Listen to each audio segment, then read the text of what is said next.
Hello students, कैसे हैं आप लोग।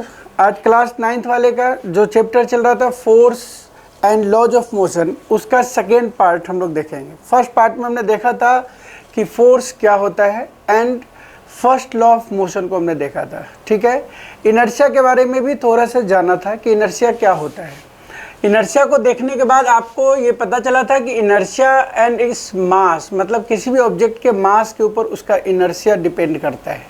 समझ गया बात को।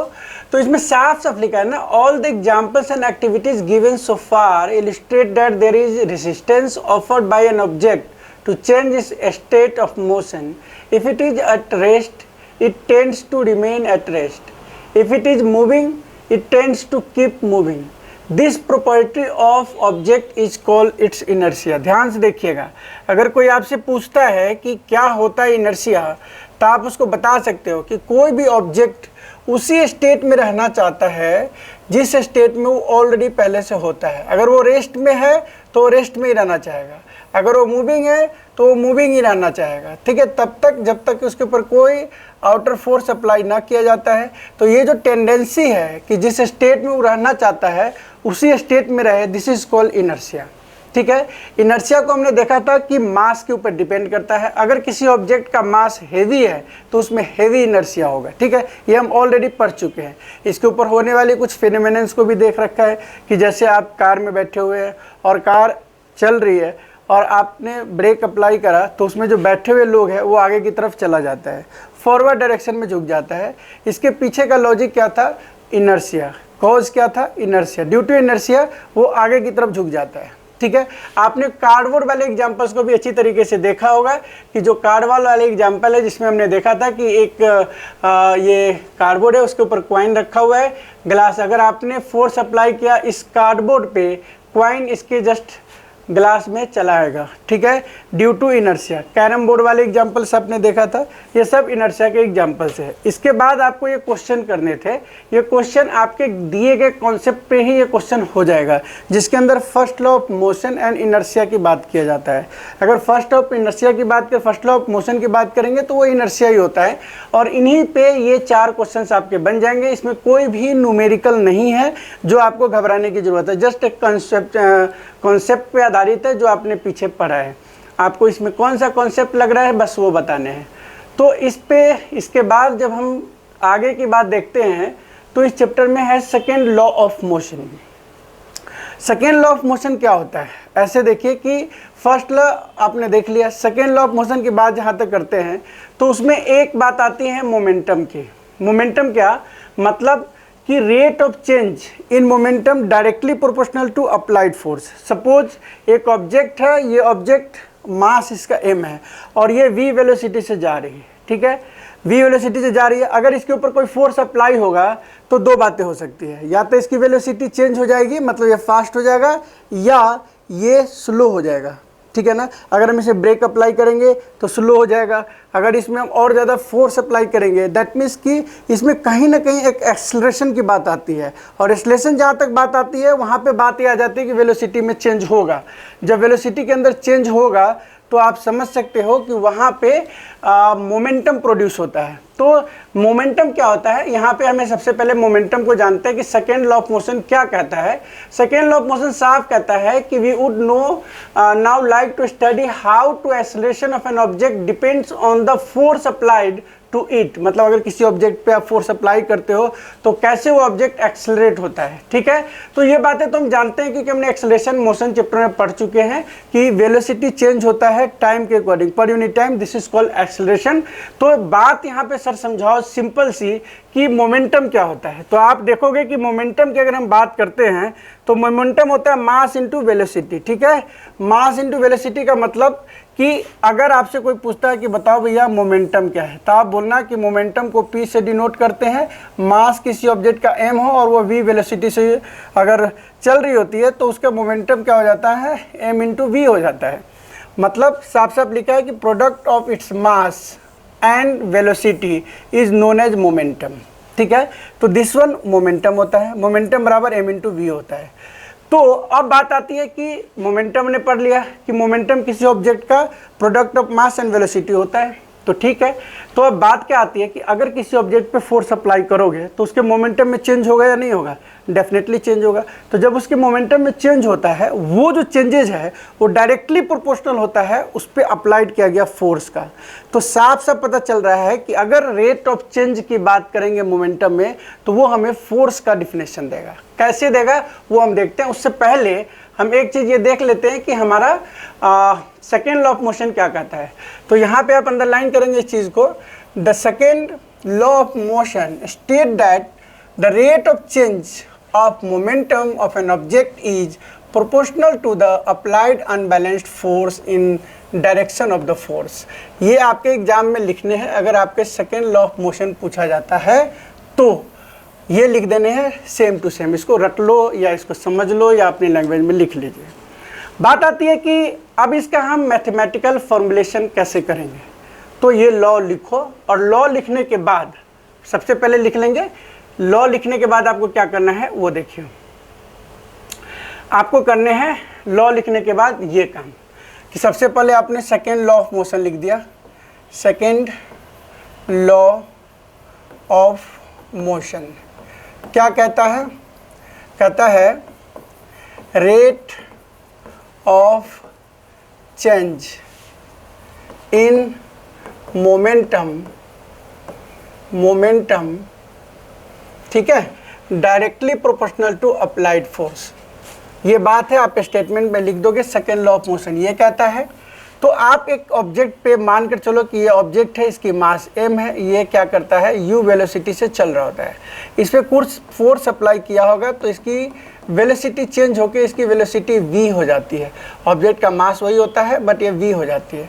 आप क्या देखोगे कि इसकी जो मोमेंटम है, पहला मोमेंटम m इंटू यू होगा एंड द सेकेंड मोमेंटम जो होगा वो m इंटू वी होगा। अब आपने कहा कि भाई चेंज इन मोमेंटम निकालो, तो आप क्या करोगे, चेंज इन मोमेंटम क्या होगा ये बताओ। तो चेंज इन मोमेंटम जो होगा वो साफ साफ दिख रहा है कि P2 माइनस P1 हो जाएगा। मतलब क्या? मतलब ये कि m into we minus m into u हो जाएगा। अब आप अगर इसी चीज़ को देखोगे कि चलो ये तो हो जाता है, तो m हम कॉमन ले लेते हैं, v माइनस यू हो गया और ये फोर्स के अप्लाई के बराबर होगा अगर इसमें टाइम से डिवाइड कर देंगे तब, क्योंकि रेट ऑफ चेंज जो होता है वो डायरेक्टली प्रोपोर्शनल होता है अप्लाइड फोर्स का। ये हमारा लॉ कहता है। इसके अंदर हम क्या किया कि F डायरेक्टली प्रोपोर्शनल हो गया। अब इस F को डायरेक्टली प्रोपोर्शनल को हटाएंगे तो यहाँ पे कांस्टेंट ले लेंगे जो कि m इंटू ए के बराबर हो जाएगा। क्यों यहाँ पे ऐसा हुआ? क्योंकि एक्सेलरेशन में आपने पढ़ा था v माइनस यू अपॉन में t इक्वल टू a होता है। अगर आप k की यूनिट 1 यूनिट रखते हैं तो उस केस में आपका फोर्स का डिफिनेशन हो जाता है m इंटू ए। साफ साफ आपने देखा कि सेकेंड लॉ ऑफ मोशन जो हमने पढ़ा है वो फोर्स का डिफिनेशन देता है। उस फोर्स के डिफिनेशन से हम अब इस वाले पॉइंट पे पहुंचते हैं कि क्या हमने जो क्वेश्चन किया है वो सही है। देखो, एक ऑब्जेक्ट है जिसका इनिशियल वेलोसिटी u है एंड यूनिफॉर्मली एक्सेलरेट होकर उसका फाइनल वेलोसिटी v हो जाता है, उसके साथ टाइम t लगता है। क्या किया? चेंज इन मोमेंटम निकाला, P2 माइनस P1। P2 का मतलब m इंटू वी, P1 का मतलब m इंटू यू। m यहाँ पे कॉमन ले लिया, v माइनस यू आ गया। अब आता है the rate of change of momentum directly proportional to applied force है ना, तो m into we minus you by t, v minus you by t को a ले लेंगे क्योंकि ये हमने एक्सेलरेशन में पढ़ा है। और इन डायरेक्टली प्रोपोर्शनल को हम क्या करेंगे, हटा के यहाँ पे k वैल्यू रख लेंगे जो हमारा वैल्यू बन जाएगा f इक्वल्स टू m है। अब साफ साफ अब देखो इस जगह पे कि आपके पास डिफिनेशन मिल चुका है फोर्स का। तो जब भी आपका मैथमेटिकल शो करना हो सेकेंड लॉ ऑफ मोशन को तो आप इस फॉर्मूला से इसको शो कर सकते हो। क्लियर हो गया? ठीक है, आप इसको 2-3 बार डेरिवेशन को देखोगे और इसको आप करोगे तो 100% आप इसको कर पाओगे। और जब भी इसके ऊपर कोई न्यूमेरिकल आता है तो वो भी क्वेश्चन आप कर पाओगे। अब बात आती है कि ऐसा यूनिट क्या होगा, स्टैंडर्ड यूनिट क्या होगा। तो आप खुद देखो, अगर हम कहते हैं फोर्स का ऐसा यूनिट तो m का होता है kg, a का होता है metre per second square. Simple सी बात है कि भाई जो आपने पहले से पढ़ रखा है वही चीज़ है, बस आपको देखना है कि जो मास है उसका होता है kg और a का होता है मीटर पर सेकेंड स्क्वायर और इसको हम ऑलरेडी कह सकते हैं न्यूटन। तो अगर क्वेश्चन में कभी कभी आता है कि न्यूटन के इक्विवेलेंट वैल्यू बताइए, तो KG metre per second square या तो ऐसे लिखा होगा, या केजी और मीटर ऊपर करके सेकेंड का स्क्वायर नीचे लिखा होगा। ये भी न्यूटन का मतलब न्यूटन के बराबर इक्विवेलेंट वैल्यू है, ठीक है। न्यूटन मतलब फोर्स का एसआई यूनिट, ठीक है। सेकेंड लॉ ऑफ मोशन हमने अच्छी तरीके से देख रखा है। अब इसके ऊपर हम देखेंगे कि भाई क्वेश्चन पूछा कैसे जाता है, ठीक है, याद रखना है आपको। अब देखो यहाँ पे ये बताया है कि second law of motion applied कहाँ कहाँ पे होता है। आप देखोगे ये वाली पोजीशन सबने देखा होगा। अगर आप क्रिकेट खेल रहे हो और आप बॉल अगर किसी ने मारा और बॉल को आप कैच करते हो, तो डायरेक्ट आप बॉल को कैच करोगे ऐसे डायरेक्ट, तो इस पर जो फोर्स लगेगा वो हो सकता है कि आपको मतलब तकलीफ भी दे सकता है, या यहाँ से जंप करके भाग जाएगा। उस चीज़ को, उसके मोमेंटम को कम करने के लिए हम बैक डायरेक्शन में खींचते हैं, ताकि इसकी मोमेंटम यहाँ पे क्या हो जाए, जीरो हो जाए, ठीक है। तो आपके ऊपर, आपके हैंड के ऊपर इफेक्ट कम आता है। ये आप देख रहे हो कैच कर रहा है और इसने इसको नीचे की तरफ लिया, दैट मीन्स कि इसकी मोमेंटम को कम करने के लिए, वजह यही है, ठीक है। तो ये इस चीज़ को इस इक्वेशन से दिखाया है कि F बराबर ma होता है, m v minus u by T होता है, t को इधर ले आया एफ टी, है मतलब जितना टाइम लगेगा इसको लेने के लिए उसकी मोमेंटम उस समय जीरो हो गया, मतलब फोर्स की वैल्यू जीरो हो जाए तो सिंपल सी बात है उसके ऊपर क्या होगा, इफेक्ट कम आएगा। कारण ना this means that the object will continue moving with uniform velocity u throughout the time t। If u is zero then u will be also zero, v will also zero, that is the object will remain at rest. तो इस चीज़ को क्या करना चाहिए, मतलब इस चीज़ को दिखाने के लिए, मतलब इसका इफेक्ट कम आए इसलिए ये काम करता है। यहाँ पे एक और एग्जांपल आपका दिया हुआ है, in a high jump athlete, क्योंकि यहाँ पे कोच से क्वेश्चन पूछ देता है। Event the athletes are made to fall either on, है ना, कशन बेड और इन सैंड बेड, है ना, जहाँ पे चोट कम लगे वहाँ पे वो जंप करता है। This is to be increase the time of the athletes fall to stop, मतलब डायरेक्ट अगर किसी हार्ड सरफेस पे वो गिरेगा तो वहाँ पे उसको क्या लगेगा, ज़्यादा चोट लग सकता है। तो इसलिए उसकी टाइम गैप को कम करने के लिए या तो सैंड वाले बेड होते हैं, यानी मतलब सैंड पे गिरेगा, या वहाँ पे क्या होगा, कशन बेड होगा, बहुत ज़्यादा गद्दा लगा होगा, गद्दियाँ होंगी जिसके ऊपर उसकी टाइम गैप को कम कर दिया जाए गिरने का, जिससे उसकी चोट कम लगे, उसको हर्ट कम होगा, ठीक है। तो यहाँ पे ये 2-3 एग्जाम्पल्स है, जिस एग्जाम्पल से आपको कॉज करके क्वेश्चन पूछ सकता है। यहाँ लिखा try to ponder how a karate players breaks a slab of ice with single blow. आपने आइस के टुकड़े को जो है ना अचानक से ऐसे मारते हुए देखा होगा, वन टाइम हिट करता है उसके ऊपर, टाइम गैप ज़्यादा नहीं लेके तो वो टूट जाता है, अगर वो टाइम गैप ज़्यादा लेगा तो टूटता नहीं है। तो ये 3 एग्जाम्पल आपको बता सकते हैं कि यहाँ पे सेकेंड लॉ ऑफ मोशन के कारण से ये बातें होती है, ठीक है, कि उसकी मोमेंटम को कम कर दिया जाए जिससे कि उसको हर्ट प्लेयर को कम हो, एथलीट्स को कम हर्ट हो, इस काम के लिए आता है। अब बात आती है इसके ऊपर कुछ न्यूमेरिकल्स होते हैं, जो न्यूमेरिकल्स आपको करने हैं, बहुत आसान न्यूमेरिकल है। एक हम आपके साथ करते हैं, क्वेश्चन आप पढ़िए कि a constant force act on object of mass 5 kg। आप जब क्वेश्चन कर रहे होते हैं ना तो उसको लिखा करो कि क्या क्या गिवन है, अपने आप आपको ये समझ में आ जाएगा कि हमें करना क्या है। जैसे मान लीजिए यहाँ पे कह रहा है कि ऑब्जेक्ट का मास है 5 kg, मतलब m की वैल्यू कितना हो गया, 5 kg। अब कह रहा है कि for a duration of 2 second, मतलब टाइम कितना हो गया, 2 second. It increase to the object velocity 3 metre per second to 7 metre per second. मतलब साफ है कि u जो है उस समय 3 मीटर पर सेकेंड है और उससे v हो जाता है 7 मीटर पर सेकेंड। साफ साफ देखो, find the magnitude of the applied force. अब आपने खुद पढ़ा है कि फोर्स जो होता है वो क्या होता है, तो m into we minus U upon में t, मतलब यहाँ पे m इंटू ए भी लिख सकते हैं, चूँकि या तो a आप बाहर में निकाल लो या यहीं पे रख के निकाल लो, दोनों बात बराबर हो जाएगा। तो फोर्स अगर हम निकालते हैं तो m की वैल्यू 5 kg एंड v हो गया 7 माइनस 3 और अपॉन में टाइम है 2, 7 माइनस 3 4 आ गया, तो क्या मतलब हो गया 5 इंटू 4 अपॉन में 2, कटिंग होके ये 10 न्यूटन फोर्स आ गया, ठीक है। अब इसमें कुछ फॉर्मूला अगर अलग अप्लाई किया हो तो आप उसको मत देखना, लेकिन आप अगर देखोगे तो उसी तरीके का क्वेश्चन आपसे होगा। देखो यहाँ पे ये 10 न्यूटन आंसर है, ठीक है। तो हमने जो किया क्वेश्चन वही किया था, आप देखोगे कि 10 न्यूटन है। इसके करने का तरीका देखोगे तो आप कभी सीख नहीं पाओगे। आपको क्या करना है, जो आपने फॉर्मूला बनाया है, जो आपने फॉर्मूला प्रूफ किया है, उस फॉर्मूला के अकॉर्डिंग अगर आप क्वेश्चन को सॉल्व करोगे तो डेफिनेटली आप क्वेश्चन कर पाएंगे। ठीक है, नेक्स्ट फिर कहता है कि now if the force is applied for duration of 5 second. अब कह रहा है कि अगर टाइम को बढ़ा दो तो क्या होगा। अरे भैया, जहाँ पे टाइम 2 सेकेंड था, अब उस टाइम की ड्यूरेशन हो गई 5 सेकेंड। तो करना कुछ नहीं, then final velocity can be calculated by rewriting equation. अब आपको फाइनल वेलोसिटी निकालना है। मतलब साफ है कि फोर्स वही रहेगा, लेकिन वो जो फोर्स है, ये जो फोर्स अप्लाई हो रहा है, ये अब 5 सेकेंड के लिए अप्लाई होगा।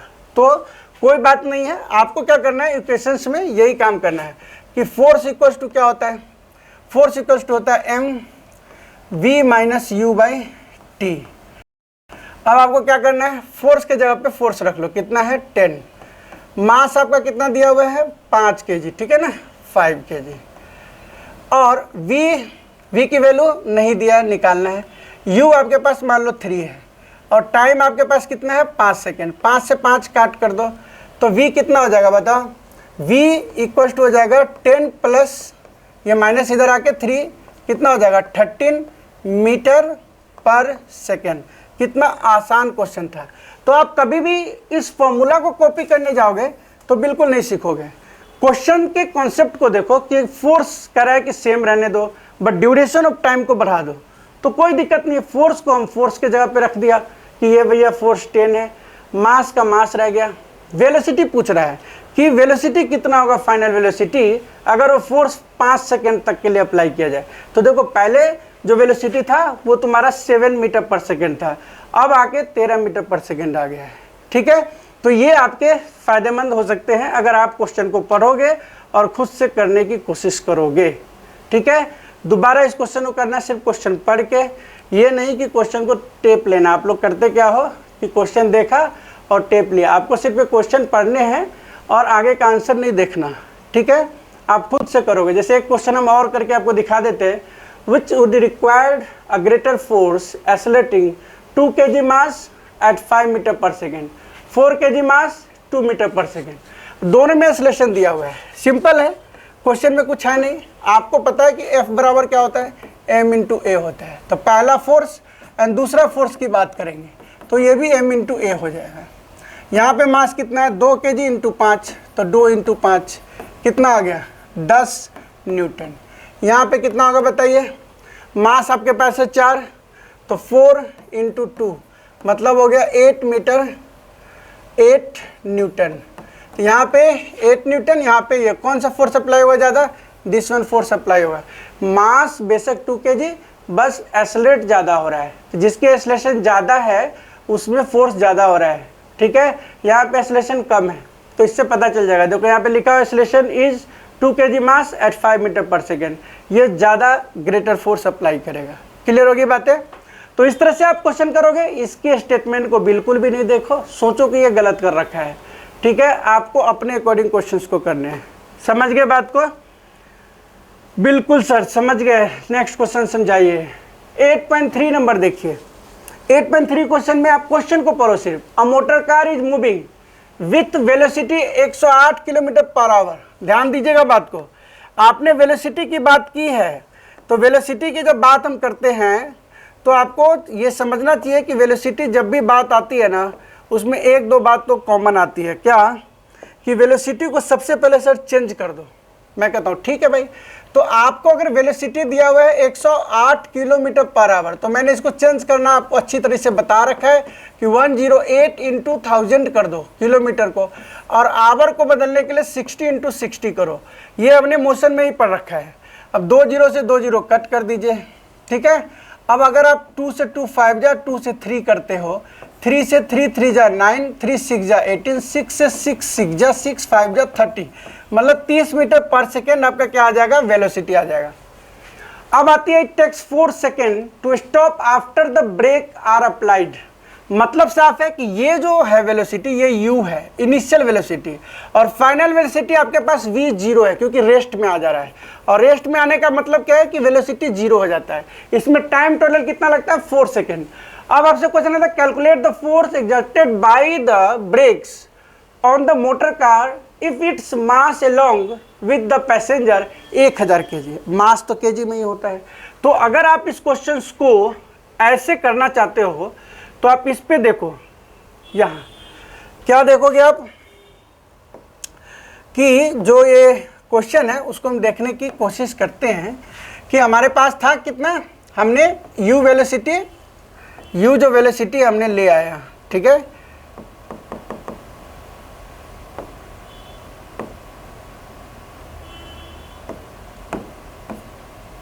u हमारे पास है 30 मीटर पर सेकेंड।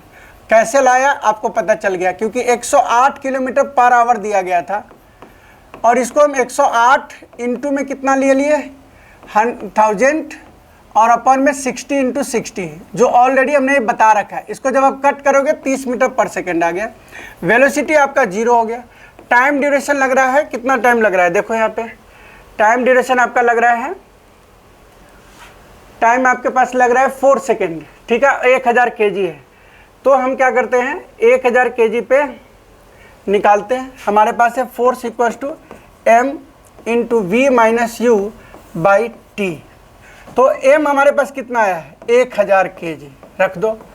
v हमारे पास कितना है, वेलोसिटी कितना है 0, तो 0 माइनस 30 अपॉन में 4 सेकेंड, 4 से कट कर दीजिए 250, 250 मतलब 75, 100 न्यूटन का फोर्स अप्लाई होगा। अब हम जरा देखते हैं इसके आंसर को, कितना आंसर है 75 kg मीटर पर सेकेंड मतलब 7500 न्यूटन। और अपोजिट फोर्स लगेगा क्योंकि ये नेगेटिव में वैल्यू आया है, ठीक है ना। तो आप कह सकते हो कि जो फोर्स अप्लाई करेगा वो 7500 करेगा और वो भी अपोजिट डायरेक्शन में करेगा, क्योंकि ये जो माइनस है ये माइनस यहाँ पे रहेगा, तो 7500 न्यूटन का फोर्स अप्लाई करेगा। क्लियर हो गया। क्वेश्चन करने में आपको बिल्कुल भी देखेंगे, अगर क्वेश्चन को देखने लगे आपने सॉल्विंग को तो 100% आप क्वेश्चन नहीं सीखोगे और कभी अपना दिमाग अप्लाई नहीं कर पाओगे। सो आप कोशिश ये करना है कि किसी का भी आंसर हो वो देखना नहीं है, पहले क्वेश्चन पढ़ो, उनमें से गिवन क्वांटिटी को निकालो एंड देन पुट करो जो तुम फॉर्मूला जानते हो। अगर उस फॉर्मूला पे पुट कर पा रहे हो और आप आंसर निकाल पा रहे हो तो समझ लो कि तुम फिजिक्स सीख रहे हो, नहीं तो फिजिक्स सीखोगे नहीं, रटोगे सिर्फ एग्जामिनेशन पॉइंट ऑफ व्यू से। वो क्वेश्चन आ गया तो ठीक है, अदर क्वेश्चन आएगा तो आप बिल्कुल भी नहीं कर पाओगे, ये तुम सोच लो, ठीक है। नेक्स्ट एक और क्वेश्चन आई थिंक इसके अंदर, तो वो हम देख लेते हैं। 8.4 करेक्ट फोर्स है जो है 5 न्यूटन मतलब F gives a mass m1 and accelerate 10 metre per second, यह एक्सेलरेशन दिया हुआ है, and a mass m2 and acceleration of 20 metre per second, what is the acceleration would it give if both the masses were tied together.